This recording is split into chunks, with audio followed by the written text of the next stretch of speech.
Familiar sight, isn't it? Tonight we're going to show you several familiar sights in Manhattan, places that you've all probably seen, but places that you may never have really looked at. We want to show you what you're in danger of losing.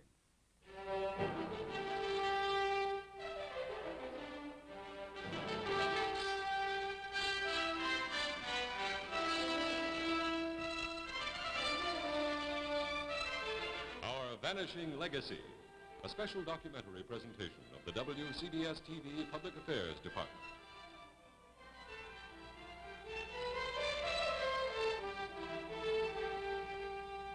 Your host this evening is Ned Calmer.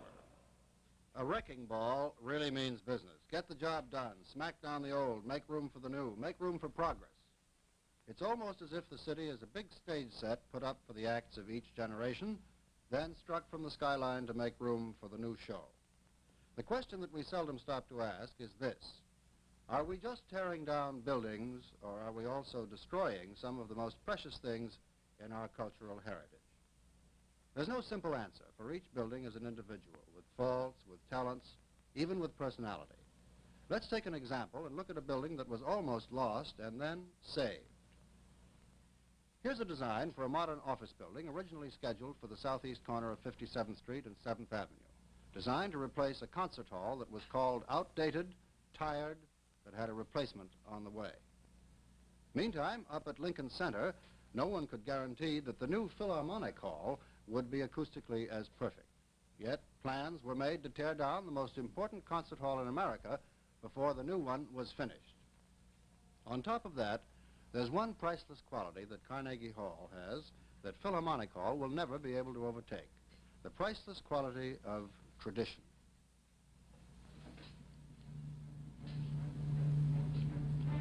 To discover the beginning of that tradition, it's necessary to delve back 70 years to opening night, May 5th, 1891.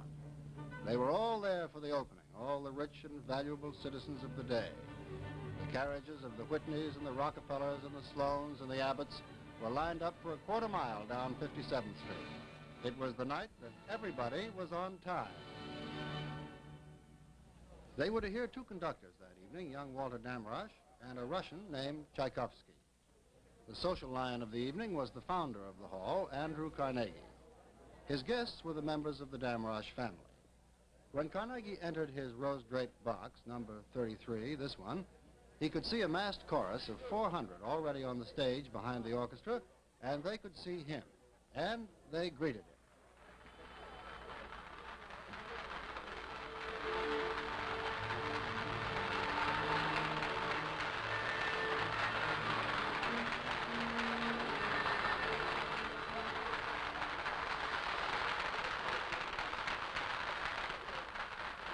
The architect of Carnegie Hall was William Burnett Tuthill, and this was his masterpiece in masonry. He was standing backstage on the opening night watching his great four-tiered hall fill up. All the gallery seats were taken, behind them crowded rows of standees. And suddenly Tuthill was filled with cold horror. Would the balcony hold the weight? Were those slender steel columns strong enough? Well, he never stayed for the concert. Home he ran to sit up all the night through, recalculating his original estimates of stress and strain on those columns. He also missed the speech by Bishop Henry Codman Potter, the bishop peering into the future and making a prediction. Through the long vista of tune-filled days and nights which open from this hour, it will be others who are to make this hall vocal with song and resonant with melody and harmony. And then Walter Damrosch stepped to the podium to conduct Beethoven's Leonore Overture No. 3, and the tradition began.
That was the tradition we almost lost when we almost let them tear down Carnegie Hall, one of the most perfect concert auditoriums acoustically in the world. And now let's consider another famous old building that seems to be doomed. Recently, a firm of builders announced that Pennsylvania Station will be the site of this new Madison Square Garden, the fourth Madison Square Garden that we've built in our city. It's planned to rise over the top of the present stations of the Pennsylvania and Long Island Railroads, which will be below street level.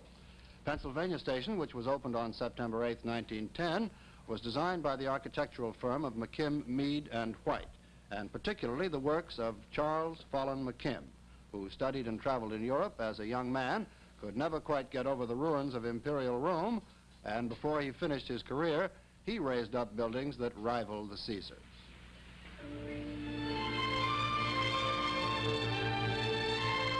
McKim once took a look at the Library of Congress in Washington and remarked that it would be impossible to pile up so much stone without making a real impression.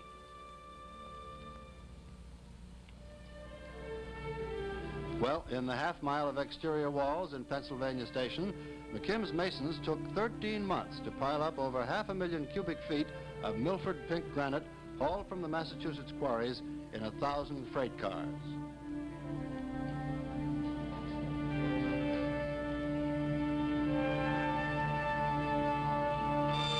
This main entrance is more massive than the Brandenburg Gate in Berlin.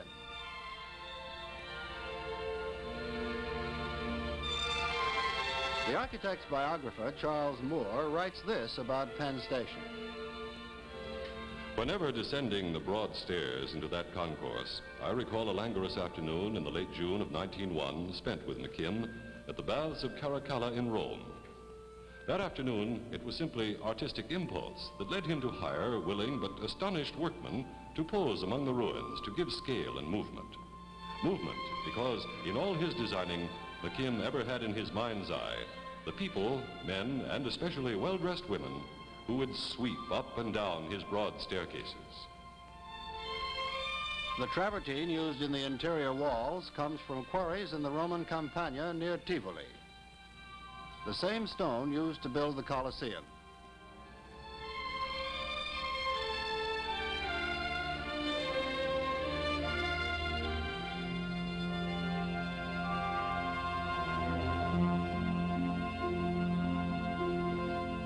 But the grime is purely a local product.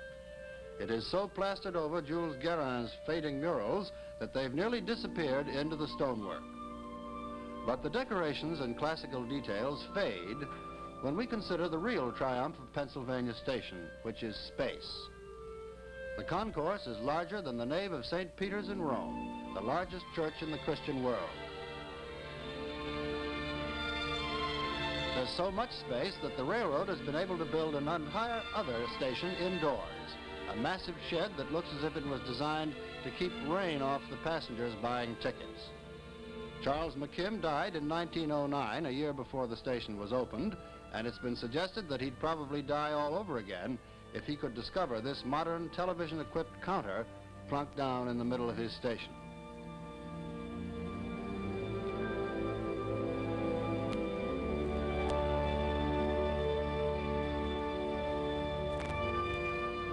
But this he would recognize, the great glass-roofed sky of the train room.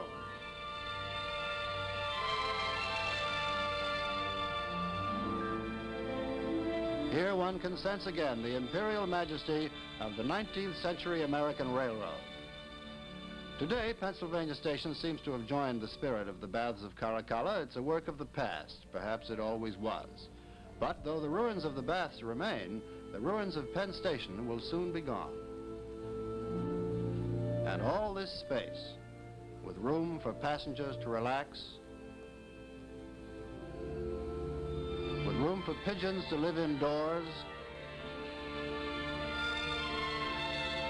with room for friends to meet, perhaps will now give way to the low ceilings and the fluorescent lights and the thing we call efficiency.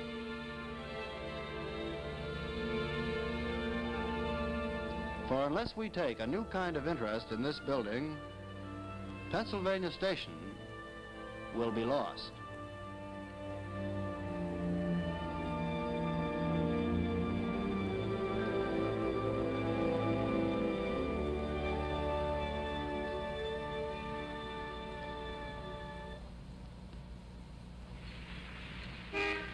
Sometimes a building is not threatened with demolition, but can be destroyed in another way. On the outside, Grand Central Terminal is little changed. Up top, watching over the passengers who come and go, stands Mercury. To his right, Hercules, stone symbol of physical energy. On his left, Minerva, symbol of moral energy.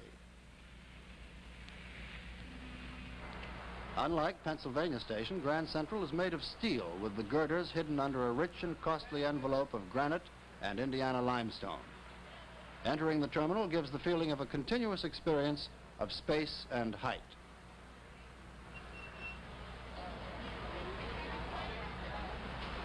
Here's the waiting room set with mammoth bronze chandeliers. Here's space that gives a man a sense of being. And here it was that they were going to fit in 3 floors with bowling alleys until the zoning commission stopped them.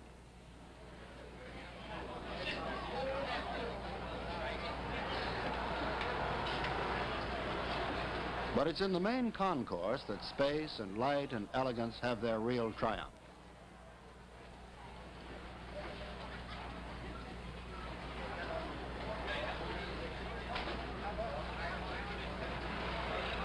This great vaulted room is still the classic work of interior space in American architecture.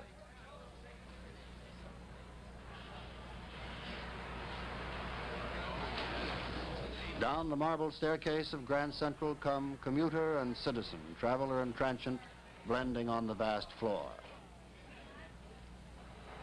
But today, the vast floor is the home of an odd collection of shacks and signs that have very little to do with the business of a railroad station. These are attempts by the railroads to make money from the asset of space.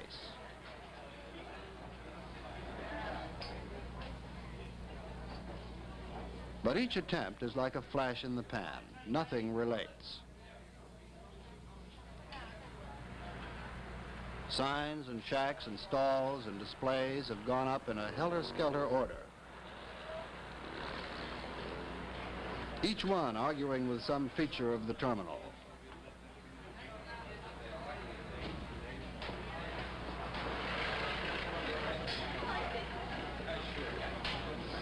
Each one cluttering its portion of Grand Central with distraction.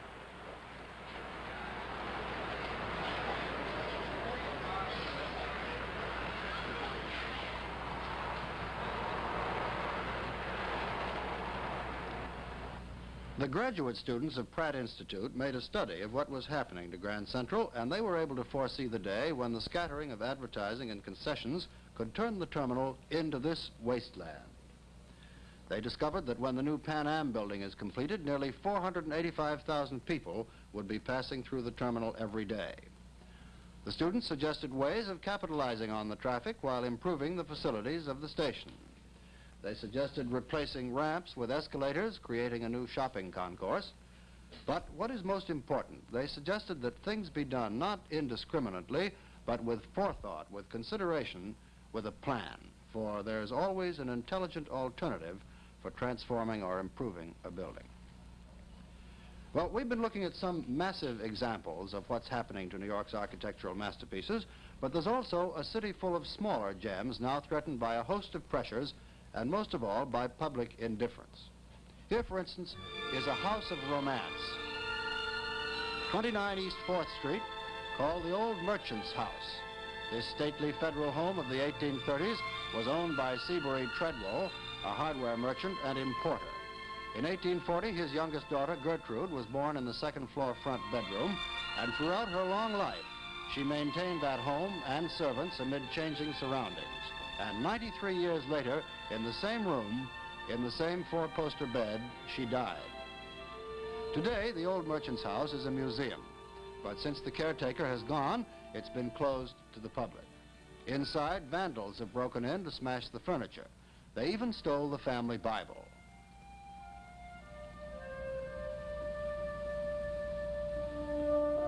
Before the house can be reopened, funds to continue repairs and a new caretaker are needed. But most of all, is needed an end to our indifference as citizens to the heritage around us.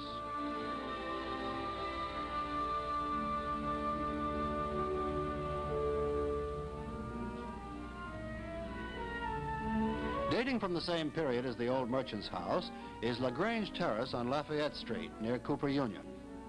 Originally, there were 9 marble dwellings with the uniform colonnade front. Today, 4 remain. The architecture was inspired by ancient Greece, a fashion that was sweeping the young nation of America in the 1830s. The stone cutting and fitting were done by prisoners at Sing Sing. Until the 1850s, this was the most stylish residential section of our city. For here lived John Jacob Astor and Franklin Delano, great-uncle after whom FDR was named. The houses where they lived were truly built to last. It was necessary to blast the stones apart with explosives when half the houses were torn down. In their place now stands a warehouse. On January 6, 1872, these windows of the Broadway Central Hotel looked out on the easy world of President U.S. Grant and upon the financial plunderings of Jay Gould and Jim Fisk.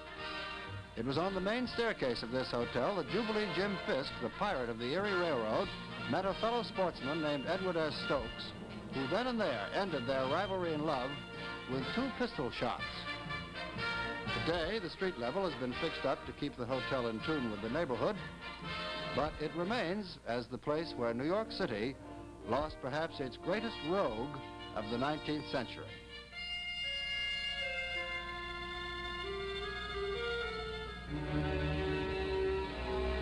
This is the Jefferson Market Courthouse on 6th Avenue in Greenwich Village.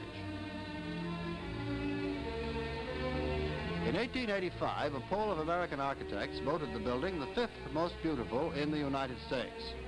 The somewhat Italian style is loosely referred to as Venetian Gothic. Erected in 1875, the building served as a court for the city. In more recent years, it's been an annex to the police academy and headquarters for civil defense. Today, all is abandoned except the clock. George Spinning, a village antique dealer, has volunteered to wind up the wait, and every 8 days he comes to the tower door to climb the dusty stairs.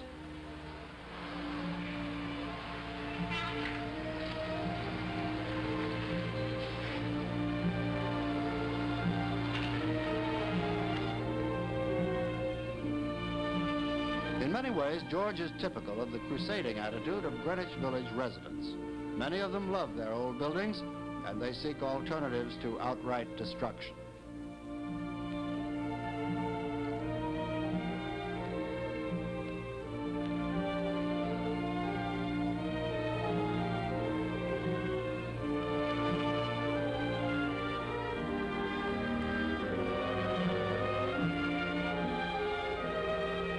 Recently, they've developed a plan which may save the place through the workings of the Committee for a Library in Jefferson Courthouse.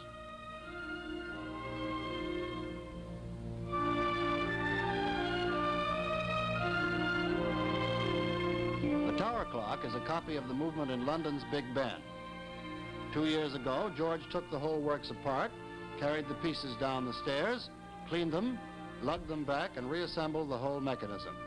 He found that the parts were in good condition under the dirt, and the clock has been keeping good time ever since.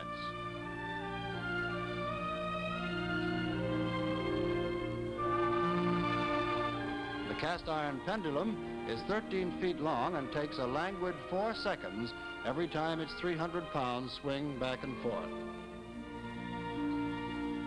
Up above the clock is the platform which once served as a fire watch. If the Board of Estimate cooperates after the city election this year, municipal funds will reclaim the building from the pigeons and give it back to the people. Reconstructed inside as perhaps the most unusual library branch in the city.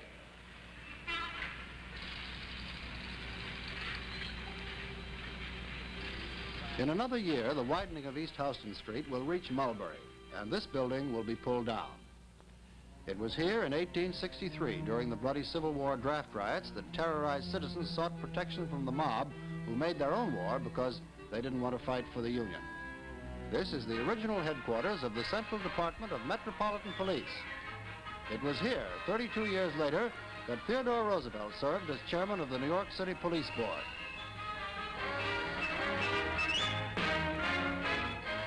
Often down these stairs, he began his legendary all-night excursions, prowling the city streets to see what the force was up to. He made some surprising discoveries. From his office, TR sent new vigor and morale into the city's uniformed force.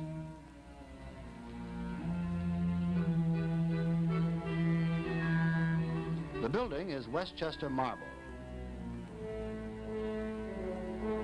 It even has dungeon-like cells in the basement.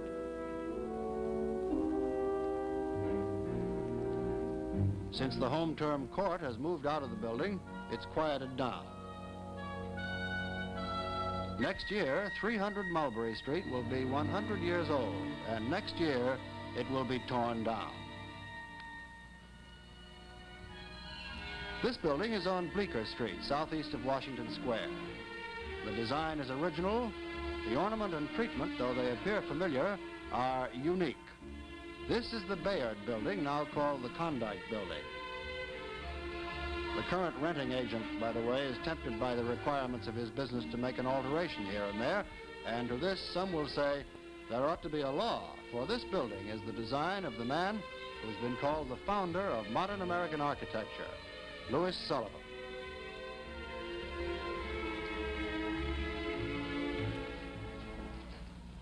Now let's take a look at two of Manhattan's proudest new residential neighborhoods. One, an urban renewal project, the other, new luxury Third Avenue apartments.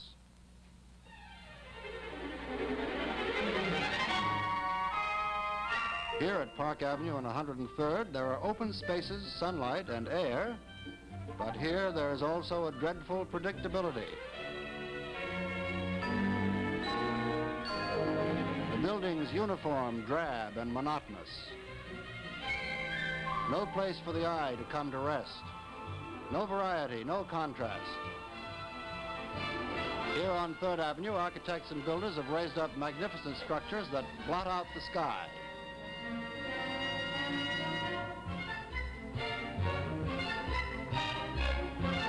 Since the late 1950s, the area has been the scene of some of the most extensive mass rebuilding in our city. But when a tremendous area is reconstructed all at once, variety gives way to current fashion. And these expensive, luxurious houses present the same predictability and monotony as the housing projects.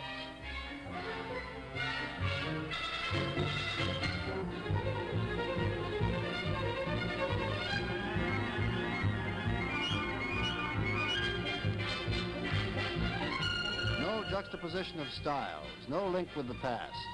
There is only brick, endless white brick.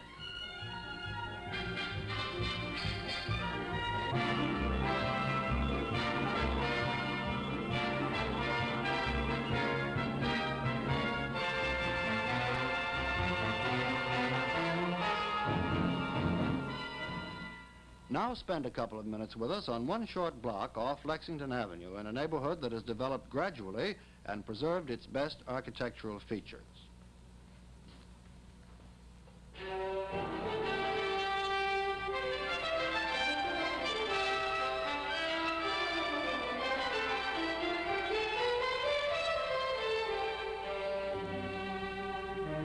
Here is a Gothic Revival church.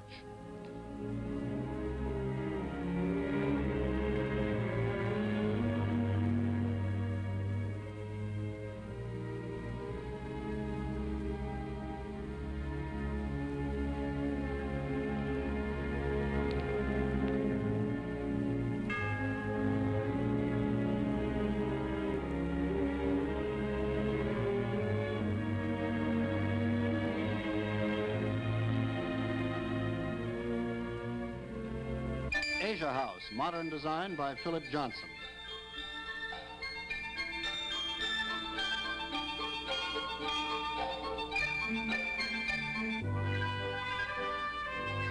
Eastlake Victorian townhouses from the days of the Spanish-American War.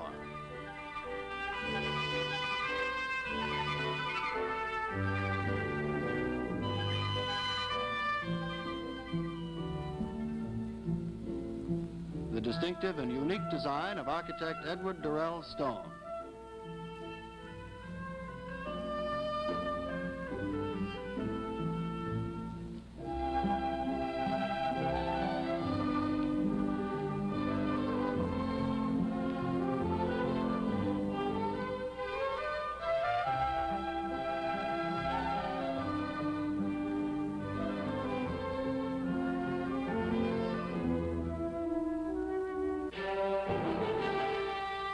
beautifully converted brownstones.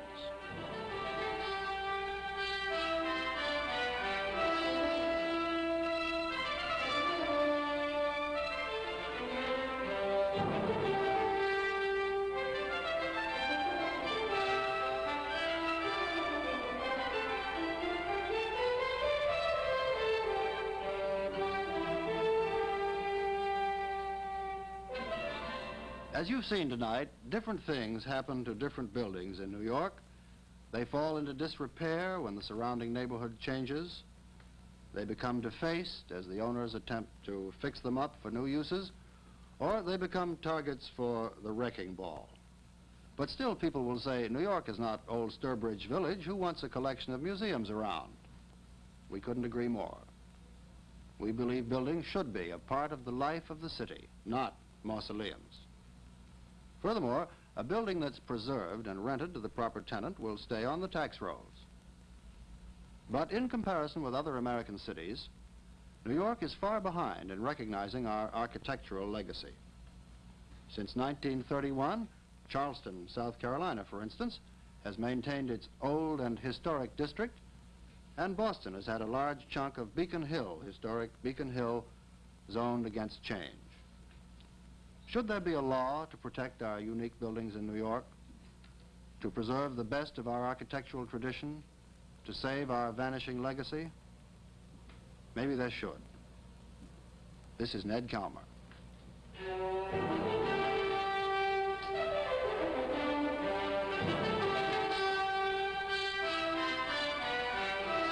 WCBS-TV wishes to thank Carnegie Hall, Pratt Institute, Mr. Daniel Burnham of the Municipal Art Society, Mr. Henry Hope Reed of the Museum of the City of New York, the Theodore Roosevelt Association, and the New York Public Library for their contributions.